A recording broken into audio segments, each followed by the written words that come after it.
BEd second year language across the curriculum का हम 17th question करेंगे। What is the value of dictation, dictation का क्या मतलब होता है, describe its principles and advantages और procedure of dictating a passage. इसमें क्या होता है, इसके डिक्टेशन क्या क्या प्रिंसिपल्स होते हैं, क्या इसके फायदे होते हैं और किस तरीके से हम प्रोसीड्यूर यानी प्रोसेस कर सकते हैं जब हम किसी प्रोसेस पैसेज को डिक्टेट करते हैं, मतलब उसका डिक्टेशन वे में बोलते हैं। मीनिंग ऑफ डिक्टेशन, डिक्टेशन का क्या मतलब होता है। नॉर्मली जब हम क्लास में होते हैं तो जो डिफिकल्ट वर्ड्स होते हैं तो उससे क्या होता है, बच्चों के सामने डिक्टेशन की तरह देते हैं और जिससे कि बच्चे क्या खुद से लिखते हैं और टीचर्स जो होती है वो बोलती है और वो बच्चा लिखता जाता है। उसी चीज को हम इसमें पढ़ेंगे कि होता क्या है।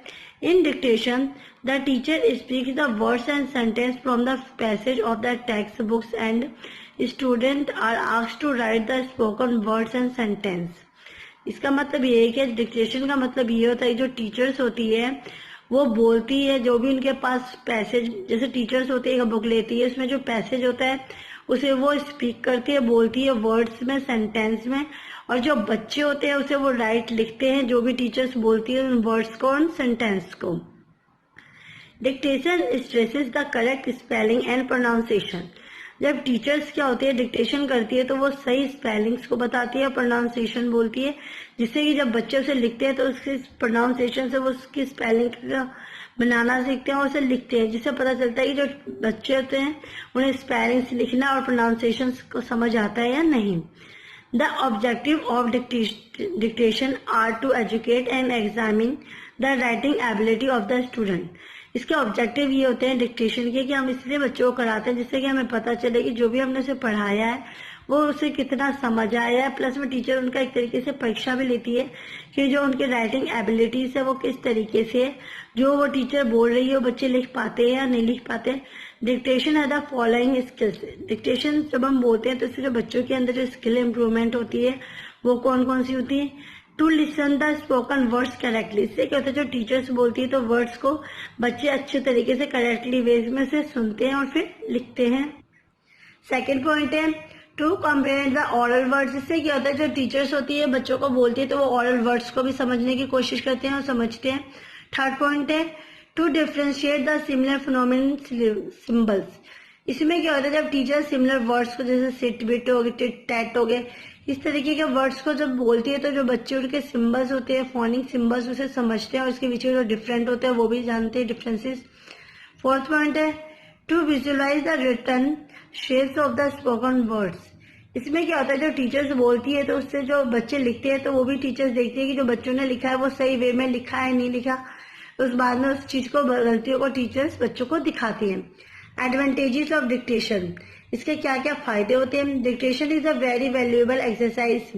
जो डिक्टेशन होता है बहुत ही वैल्यूएबल एक्सरसाइज होता है, बहुत ही ज्यादा हेल्पफुल होता है और बहुत ही ज्यादा इसकी वैल्यू होती है। Its advantages are as follow. इसके जो फायदे हैं वो हम देखेंगे। It improves the oral communication of the students as they have to listen carefully to what is spoken. इससे क्या होता है जो बच्चे होते हैं उसके अंदर इम्प्रूवमेंट होती है कि जो भी टीचर्स ओरल में बताते हैं तो बच्चे उसे समझ के अच्छे से लिख पाते हैं और उसको जो बहुत ही ध्यान से सुनने की कोशिश करते हैं कि जो टीचर्स है वो क्या बोल रही हैं। Second point, it trains the student to reproduce faithfully what has been listen to in good writing. इसमें कहते हैं हम बच्चों को ट्रेन भी करते हैं कि वो भी मतलब फेथफुली होके, मतलब अच्छे से बिल्कुल ध्यान देके और पूरी निष्पक्षता से हमारी जो भी टीचर उसे बोलती है उसे वो लिसन सुन के अच्छे से सुंदर राइटिंग में लिख सके। It fix in the students mind to spelling and sentence pattern already learned by them.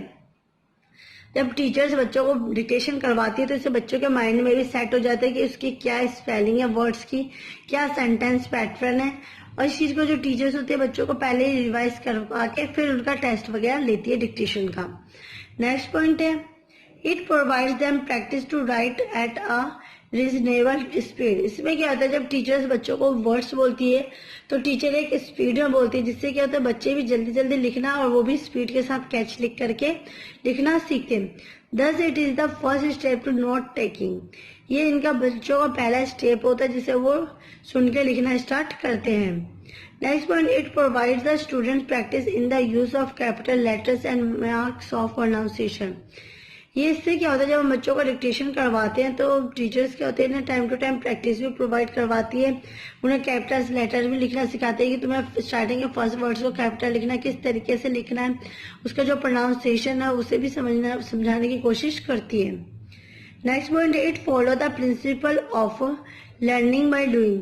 और इसमें क्या होता है, टीचर क्या होता है, डिक्टेशन के साथ साथ जो डिक्टेशन की जो प्रिंसिपल सिद्धांत होते हैं वो भी समझाने की कोशिश करती है, उसने लर्न करने का तरीका भी बताती है।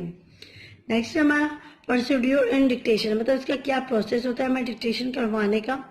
The passage to be detected should be perfectly the one that the students have already read. इसमें क्या होता है, जो टीचर्स होती है, जो बच्चे पहले ही जो चैप्टर्स पढ़ लेते हैं, बुक्स को पढ़ लेते हैं उस चैप्टर को तो अच्छे तरीके से, तो टीचर्स क्या होती है उसका ही डिक्टेशन करती है। In case of some unknown passage to the students, the teacher should ensure that it does not contain any words that the student have not read. इसमें क्या होता है, कुछ केसों में क्या होता है, जो टीचर्स होती है वो क्या होते हैं, वो थोड़ा सा बच्चों के ऊपर भी डाउट होता है कि हाँ भाई जो पैसेज मैंने पढ़ाया है समझाया उसी पैसेज का बच्चों से वो डिक्टेशन में टेस्ट लेती है, बिना कोई पढ़ाया हुआ चैप्टर या रीड कराया हुआ चैप्टर का वो टेस्ट वगैरह नहीं लेती। If there is any such word it should be written on the black board by the teacher.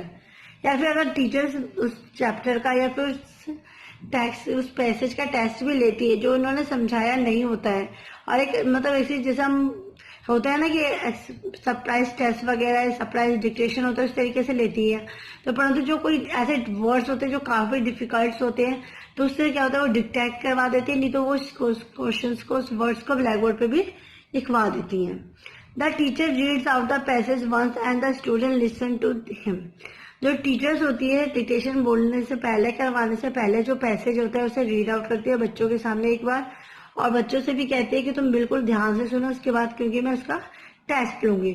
Then the teacher dictates the passage by speaking one phrase at a time at a moderate speed. इसमें क्या होता है, जो teachers होती है बच्चों को क्या होता है डिक्टेक्ट करवा देती है उस पैसेज को एक बोल के, उस पैरे को, उस चैप्टर को, उस टेक्स्ट को, उस पैसेज को, और उसके बाद क्या होता है वो एक मॉडरेट टाइम पे और मॉडरेट स्पीड में वो बच्चों को समझाते हैं, जिससे कि जो बच्चे होते हैं उसको समझ सके और उन्हें समझने का टाइम भी थोड़ा दिया जाता है। The teacher should not repeat what he has said once, as otherwise the students will become inactive। जो टीचर्स होती है उस वर्ड्स को, उस सेंटेंस को, उस लाइन को दोबारा रिपीट नहीं करते। जब वो देखते हैं कि बच्चे जो होता है बिल्कुल अटेंशन में फॉर्म में नहीं होते, वो टीचर की बात नहीं सुनते, ना ही उनकी बातों को समझने की कोशिश करते, तो जो टीचर्स होती है उस टॉपिक को, उस लाइन को दोबारा समझाने की कोशिश नहीं करती। After having dictated the passage in this manner, the teacher reads it out the third time so that student may supply any words that they may have missed in the first instance। इसमें क्या है, इसके बाद जो teachers होती है दोबारा उस पैसेज को पढ़ने की कोशिश करती है, दोबारा से तिबारा से पढ़ती है, जिससे कि वो बच्चों की जो कमियां होती है, गलतियां होती है उसे बताने की कोशिश करते हैं, जो उन्होंने मिस कर दिया उस चीज को भी बताने की कोशिश करते हैं कि तुमने पहली बार में क्या गलती की थी। इस वजह से टीचर्स क्या होते हैं सेकेंड या थर्ड टाइम भी रिपीट करके समझाती है। आई होप आपको meaning, advantages and process of dictation समझ आया होगा। प्लीज मेरे वीडियो को लाइक, कमेंट एंड सब्सक्राइब कीजिए। Thanks for watching.